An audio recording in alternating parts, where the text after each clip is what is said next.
This video partially requires you to have seen my previous False Hydra video in order to understand what's going on here, so I'd recommend you go watch that first.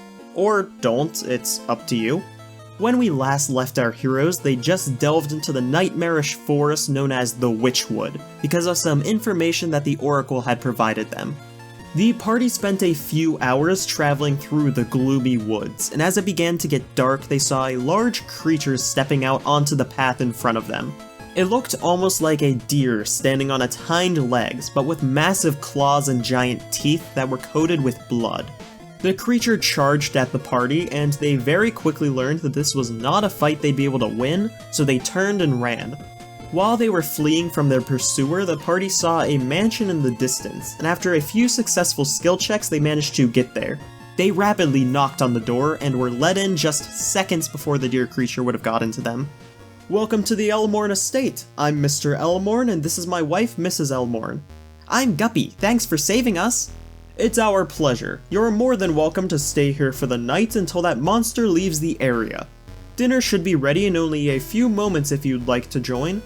The party accepted the invitation and ate an extremely lavish dinner with the Elmorn family. Eventually, the meal ended when they heard a grandfather clock ring out to inform everyone that it was 11 o'clock. Every member of the party got their own individual guest rooms and they all went to sleep. The party was awoken shortly afterward by a loud scream coming from a bedroom down the hallway from them. When they got there, they saw that one of the maids had been murdered. Well, the muddy footprints in the open window imply that it was someone that must have come in from the outside to kill her. Exactly, and since the butler currently has dry shoes, we can probably cross him off the list of suspects for now. Wait a second, this blood shouldn't be dry already if we just heard the scream a couple minutes ago. I have an idea. What if the player was interrupted by the grandfather clock striking midnight? Then, they were suddenly back at the front entrance of the mansion, and they heard the clock ring out that it's 10 o'clock. Welcome to the Elmorn Estate. I'm Mr. Elmorn, and this is my wife, Mrs. Elmorn. What? Hi, I'm Guppy. You are more than welcome to stay here for the night until that monster leaves the area. Dinner should be ready in only a few moments if you'd like to join. Sure. Thanks. The party was a bit suspicious, but still went to eat dinner with the Elmorns. However, they quickly noticed that the maid that died wasn't present, and none of the other people seemed to notice that she wasn't there. The rest of the dinner went almost exactly like the first time, and when the clock struck 11, the party went up to their guest bedrooms. However, when Peter entered his room, he noticed a familiar book sitting underneath a desk in the corner of the room. The book cover read, "The Journal of Marlon Dietrichs." As he began reading it, he noticed that it was different from the last journal they'd found. The dates were changed, some sentences completely didn't exist, and it kept talking about events that never happened. However, the weirdest part was that the entries kept going past when the party had found Marlon's corpse, and with the most recent entry being just yesterday. I'm running over to Creed's room. As you enter his room, you see him standing in front of a painting on the wall, staring intently at it. Hey Peter, do you notice anything strange about this painting?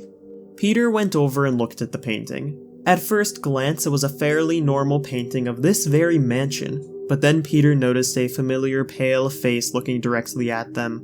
Before they had a chance to talk about it, the players heard a loud scream coming from the chef's room. When they arrived, they saw a large pool of blood in the center of the room, with a blood trail leading to a shattered window. Guppy, you stay up here and keep an eye on everything. We're going to go search the basement because something sketchy is going on here. Okay. The party went down into the basement where they found the grandfather clock that they had been hearing.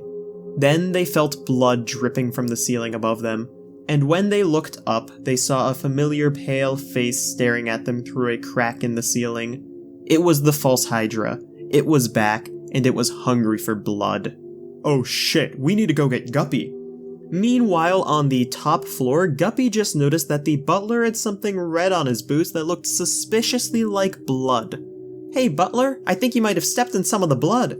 Or maybe he killed the chef and forgot to clean it off his boot. Who are you? Wait, you can see me? Then it clicked in Guppy's head, and he recognized that this was Marlon Dietrichs, the bard that they thought had died back during the False Hydra incident. Guppy immediately sprinted down the stairs to tell the rest of the party, and they met in the hallway. Marlin is here. Wait, where's Garan? I'm not sure. The party then heard glass shattering from the basement, and Garan stumbled up the stairs towards the party with a massive gash on his chest.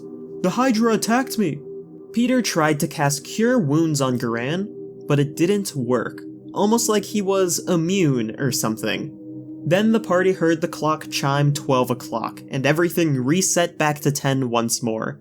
Except this time Garan still had the cut on his chest, and also Marlin was with them. Welcome to the Elmorn Estate! I'm Mr. Elmorn and this is my wife Mrs. Elmorn. Hi, I'm Guppy. You're more than welcome to stay here for the night until that monster leaves the area. Dinner should be ready in only a few moments if you'd like to join. What the fuck is happening? I beg your pardon? Peter, why are you yelling at the man who just saved our lives? Shut up. We know that you're in on this conspiracy too. I saw a secret door in the back wall downstairs that I think we should check out. The party abandoned the tenants of the house and ran down into the basement where they found the secret door. They quickly swung it open, weapons at the ready, and they found a large stone chamber. In the middle of the room was a massive red ooze creature with strands running up into the walls around it. The party quickly recognized it as an oblex. Oblexes are ooze creatures that can eat people's memories, and then use those memories to create fake versions of people in order to lure in more prey. The players rushed into the room where the oblex was, and during the battle the floor in the room began to collapse into an infinite void below them. After they managed to kill the oblex, all of the other residents of the house, including Marlin, turned into piles of dead ooze on the ground. However, the floor continued to crumble into the abyss below. We've got to get out of here fast! Good luck with that, and I'll catch you on the flip side.